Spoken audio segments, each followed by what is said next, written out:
আসসালামু আলাইকুম। কুরবানির ঈদের দুদিন পর পরিবারের সবাইকে নিয়ে একটু ঘুরতে বের হয়েছিলাম।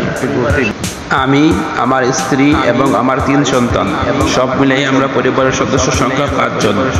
একটা মিশুকে আমাদের সবার জায়গা হয়ে গেছে। আমরা ঘুরতে ঘুরতে চলে গেলাম বেদকার দিকে। বেদকা চৌরাস্তার দিকে গিয়ে দেখি মেলা মেলা মেলা, ঈদ মেলা। তাই দেরি না করে আমরা সবাই ঈদ মেলায় ঢুকে গেলাম। মেলাতে ছিল বিভিন্ন ধরনের মানুষ, এর মধ্যে মহিলা ও শিশুদের সংখ্যা বেশি। বাচ্চাদের জন্য রয়েছে বিভিন্ন ধরনের আনন্দদায়ক জিনিস, যা দেখে বাচ্চারা অনেক আনন্দ পেয়েছে।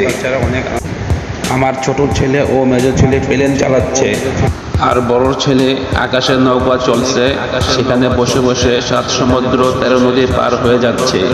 মেলাতে যাওয়া আসলে একটা ভালো কাজ না, তারপরও বাচ্চাদের অনুরোধে গিয়েছিলাম।